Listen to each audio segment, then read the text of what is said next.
opening my hands. I can't receive anything unless my hands are fully open, right? So that was just beautiful. Thank you. And before I begin, I just want to let you know I have the power. Ooh. We have a new little clicker. And, we'll control the slides or not, as the case may be. So we will see. So today's lesson is entitled, Keep Your Eyes on the Prize, with the subtitle, What's Your Prize? I think if you hear that phrase, everybody might be thinking of something a little bit different. Stay focused on your goals. Live up to your potential. Keep your eyes on the prize. Do I sound like someone who wants you to pay to watch me on a webinar?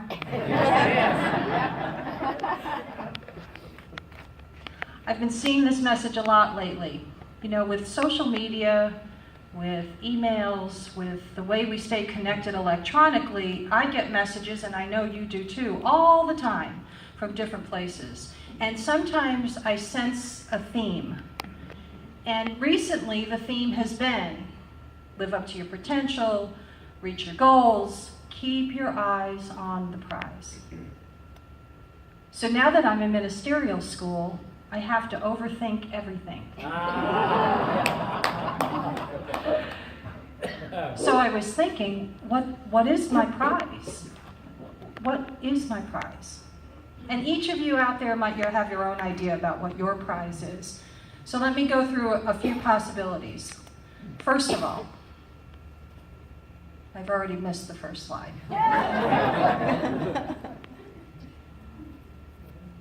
What's the prize? Some people might have their eyes on a physical, material prize. Maybe they're looking for more money. Maybe they're looking for a specific status in life, a particular goal at work. Maybe someone is out of work and they're looking for a job. There is nothing wrong with looking for those things, okay? That might be their prize. They might be in need, or they might have a strong desire within them to be looking for this, and that's what they're focused on. Maybe it's about relationships. Maybe someone is looking for a love relationship or a friendship, a strong friend that they can rely on. Maybe looking to build a network of friends.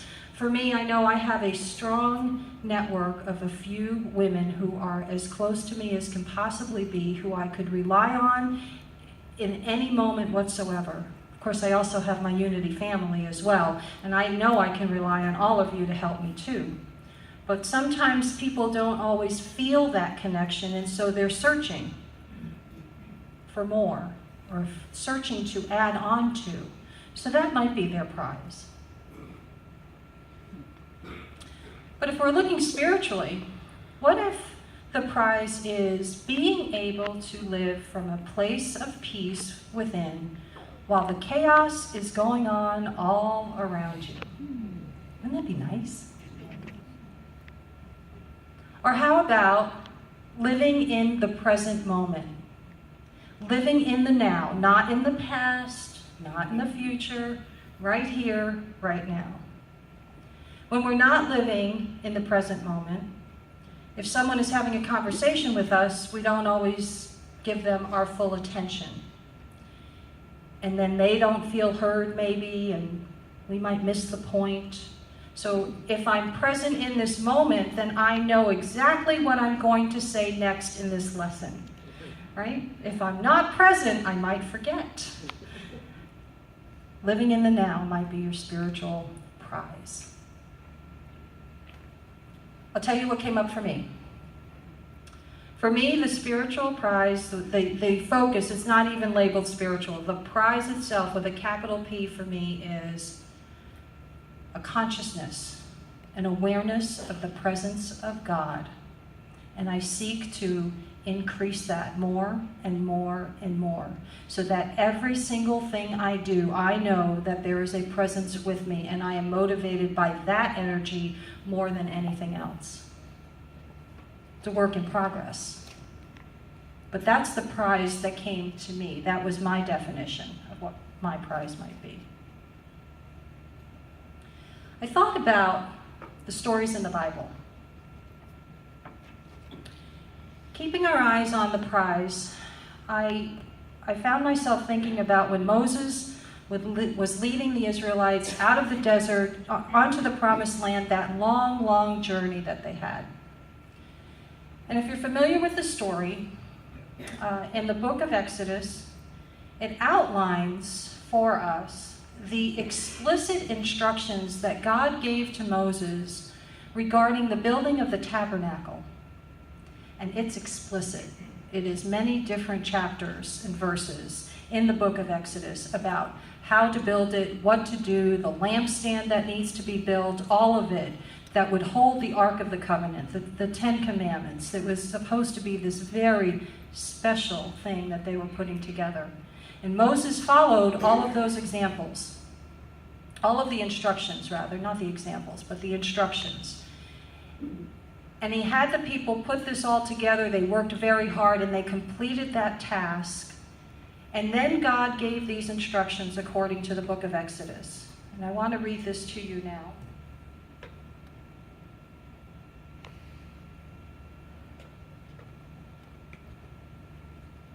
This is Exodus chapter 40. I'm reading verses 34 through 38.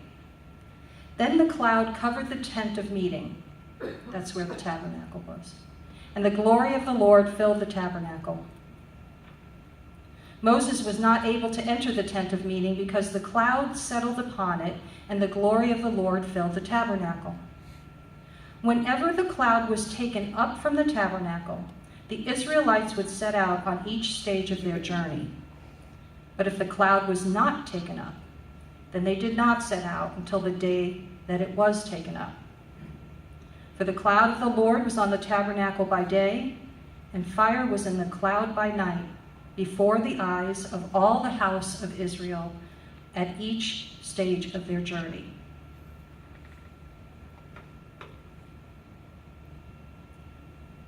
I want you to put yourself in that story. Imagine being one of those people, and you're told by Moses, okay, this is what we're going to do. We're going to build this, and then we're going to watch it. Imagine your telephone. Don't you look at your phone a lot? Don't you keep your focus on your phone a lot? Imagine that back in those days, right? They have to watch this cloud to see when the fire appears, because that means they get to move forward. So they have to be ready. They have to be ready to move. They can't just be sitting back in their recliners, watching TV, just relaxing. They have to be ready. This passage reminds me of keeping my eye on the prize. I have to be ready.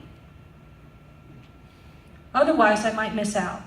And there were explicit instructions in this story as well that they had to travel in order, like it was in the order of the tribes. There were different tribes, families, groups, and they had to go in a particular order. Everything was outlined for them as to how to do this. But I just imagined keeping my eye on that cloud, the tabernacle, that whole thing, to be ready, to have my family ready, keeping my eye on the prize. I'm going to tell you a little bit about me. I think that you could describe me as a 40-year wanderer. I was raised in a traditional religion. I practiced that religion for over 40 years. I did it. I did it because I was told to. I did it because I thought I was supposed to. And I got a lot of wonderful benefits from it. But something inside of me guided me to Unity. Unity of Fort Myers happens to be the first place that I was at, that I came to. I'm so grateful. What a blessing that has been. But I no longer feel like I'm wandering anymore. If some of you were here when our senior minister was here, Reverend Jim Rosemergy, he always said, we don't wander, we wonder. So now I call myself the 50-plus-year wanderer. You don't have to know what the plus is.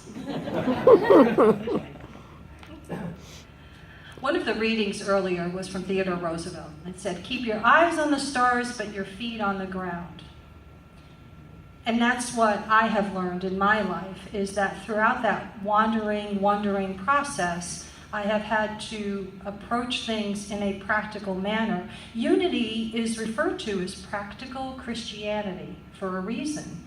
We can take these teachings and we can apply them practically to everyday life, every single moment of our lives. And that's why I find it so intriguing, and that's why I'm drawn to it. I just absolutely love it. So the Israelites, they were traveling, keeping their eye on the tabernacle, watching the cloud, watching for the fire, be ready to travel when they needed to. And then they get to the promised land. Now, Moses is no longer with them. Moses has passed, but Joshua is with them.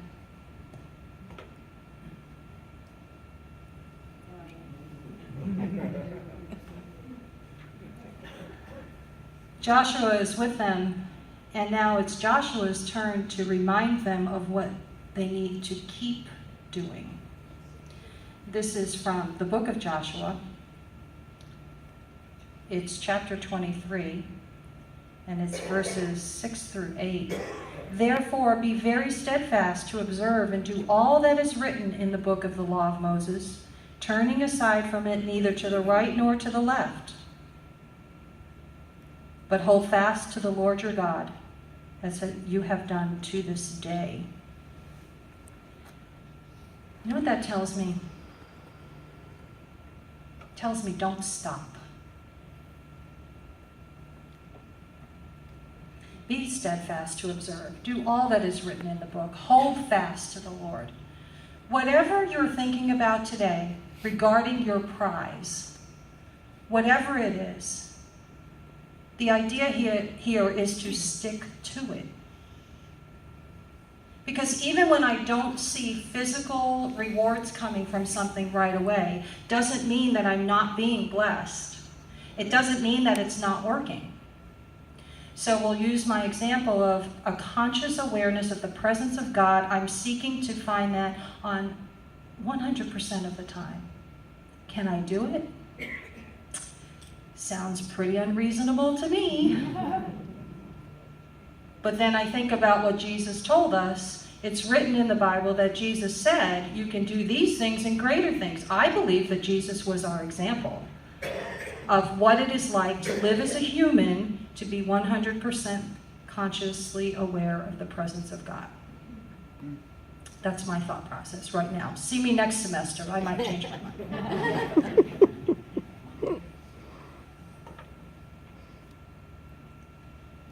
How? How do we remain focused on the prize? Well, first of all, we have to remember our absolute truths, right? I don't know about you, but being a human being, I tend to sometimes forget that I am divine in nature. And my human characteristics tend to show their traits from time to time. So I have to get back to remembering who I am, what I am.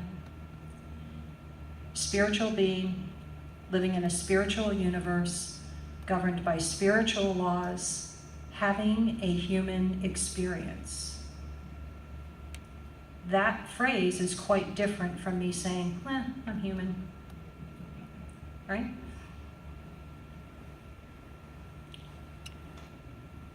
You know, we've been talking about a book on Fridays. I'm facilitating this class based on the book called Hell in the Hallway, Light at the Door. The only reason I'm teaching the class is because I love the title. It caught my attention right away.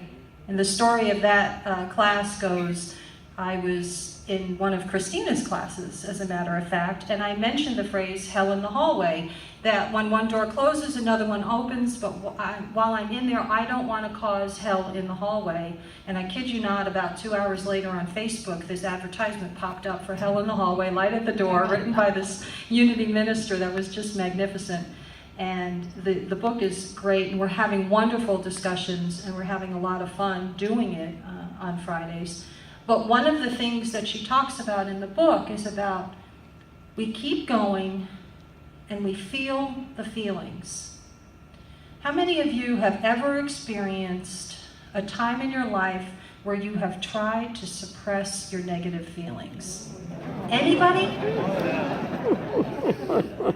The murmur in the crowd tells me everything.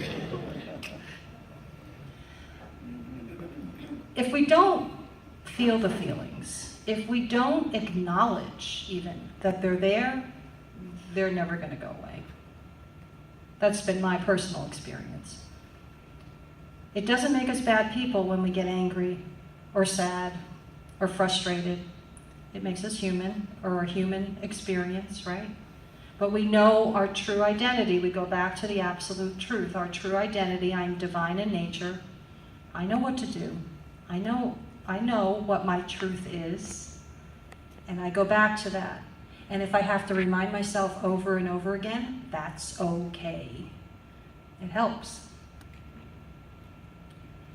Another thing we talked about in the class is that we have to get rid of the idea that this should not be happening. Whether your hallway is looking for a job, or dealing with a medical situation, or dealing with the loss of a loved one, or dealing with what she calls inner hallways, which is like divine discontent. You know there's something nudging at your energy, but you really can't put your finger on it. Whatever the hallway is, if I'm sitting there thinking this should not be happening, this is just not fair, it's going to take me longer to get through that hallway, or any situation. It doesn't have to be a hallway. So we release that mentality of it's not fair. There is an acceptance level that comes with it, not necessarily approval, but acceptance. There might be some forgiveness work that has to be done. There might be some prayer and meditation work that needs to be done. And then the greatest thing about this book, which I can't wait to get to this part, we're moving this Friday into the part about what work do we need to do in the hallway, but towards the end of the book, we're also going to be talking about how are we going to design our new lives? What's it going to look like? Like we are actually designing it. And I love that idea. I just love that. Because even if I'm in a hallway, I can create new, positive things. There's lots of things I can do. And why is that? Because I am never, ever separated from Source. You are never, ever separated from Divine Mind. We always have access. We always have access to an infinite amount of divine ideas. And when we get those divine ideas to us, prayer, meditation, then we take them and we tweak them. And the good news is if we tweak them and we're not really fond of how it's turning out, we tweak them again. Because again, I use the phrase, there is an infinite amount of ideas. Infinite. I am never, ever separated from God. I may feel separated. So if you're sitting here today and you're saying, wait a minute, I've been separated, yes, I can relate. I would just suggest that I would say it differently. I am not separated from God. I feel separated from God. Or I am separated from people. I might be in a room full of people and feel completely alone. That's a feeling that I have. It's not the truth. We believe in unity, that we are all one, we are all connected always. But the feeling is real, and so we remember it, but we remember our truth. We keep going back to our truth. Does that make sense? Yeah. Okay. So, notice the emphasis on this. Are you willing to consider all possibilities and be open to all opportunities? All is a big, big word.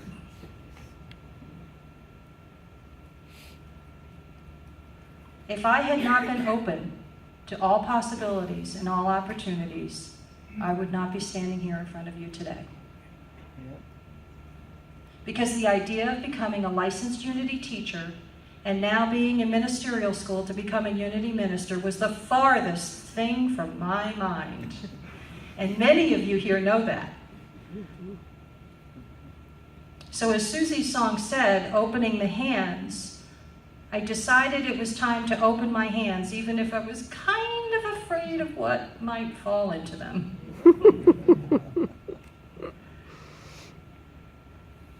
It's very powerful, I think, to think about these things. Again, what is your prize? It could be something I haven't even mentioned here today. Regardless of what your prize is, keep doing the footwork. Keep moving forward, even when you feel like you're not moving forward. Because I got news for you, you really are. Even if you don't think it. Ask your friends. I promise you, they will see your growth before you do. I know that's been true for me. You always see, oh wow, I'm so proud of my friend Jane. I'm so proud of my friend John. You know, they've done so well. We'll go back to a lesson I did a couple months ago. If you spot it, you got it. So are you willing? The key of willingness, that's the most important thing of all. And if you don't feel like you're willing for whatever reason, that's okay. You know what you can start with? You can start with, am I willing to pray for the willingness to be willing? Good, huh? That's where I started. Keep your eyes on the prize, friends. Think about it this week. Call me in the office. Let me know how it's going for you. If you have questions, let me know. Let's keep this conversation going. Right? Because it all boils down to the same thing. We are divine in nature. Every cell in our body is divine. We know how to do this. We just sometimes forget. It's all about remembering. And between all of us, we can help each other remember. Deal? Yeah. And so it is. Yeah. Amen.